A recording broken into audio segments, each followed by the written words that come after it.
Monale aalumentu oya talikako kutya koshikolo ihashi oleleke ezimo kuna aalumentu. Oyo iitumbula yaza nale hayi tumbulilwa aalumentu nzo. Aalumentu oonekandangala yombandje, ookekango yeeta omongwa, ookiita yeeta oongombe, aantu yomatha gaye mateka, aalumentu yashitwa yafa Kalunga. Aawambo taya itumbula oshikolo itashi oleleke ezimo tuna aalumentu. Aalumentu yali yasimanekwa monale kezimo kuna nguupyakadhi nto takuti otwa tegelela tatekulu lyelye. Shampa ala yathiki mbo oto mono aakulukadhi tati aalumentu yezimo yeya aihe yapatukunuka aalumentu yeya. Monale aalumentu paife shosho waadha nando pokuma takuti indeni mukithana aalumentu yakwetu ilonga nzono otayi vulika komuntu gowala. Omolwa omatha molwa oonkondo dhiya tamu tangelwa galuleni ulumentu weni aholike. Aalumentu monale otaya tumbulilwa iitumbula nzo shaashi oyali ya talikako kutya aanyangi. Omulumentu tanyanga eta gongele. Ota gongele apaluthe oyana ye apaluthe ezimo lye. Ndee monena kandishi wala kutya oshitumbula shika shuuka peni. Aalumentu oshikaano sheende mongaya. Twaadha nokaana takutiwa otayi koohekulu.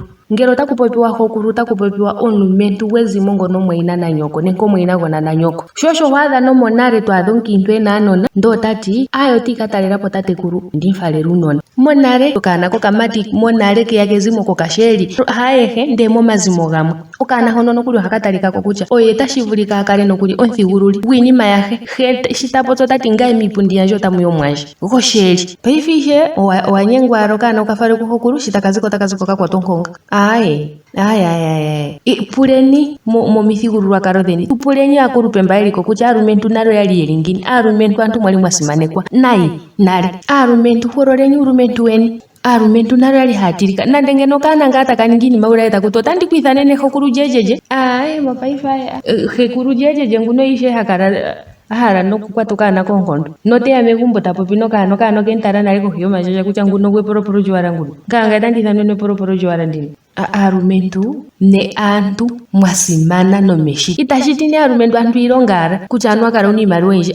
Monale nando paife alange openi muuvila ombila tayi fulwa kaakiintu. Ombila ngaa yomuntu asange ndo takuti anu okwali aakulukadhi yakafula ombila. Omwishi uvile peni takutumwa aalumentu iholelwa tayi holola oonkondo dhaalumentu mbo. Monale nando omuntu tahokana havulu kuya kuhekulu ndee temwiindile tatekulu ondilipo ndakoka ashike nangaye ondamona omukwathi gwandje opalelandje. Otandi nyengwa kokatana ndifale ongombe yaantu yiigonda. Ngele otashi vulika kunapo iilonga yontumba tayi longwa nguupeshi ongombe yiigonda. Monale eengombe dhiigonda omuntu ohavulu kukedhiindila kuinakulu.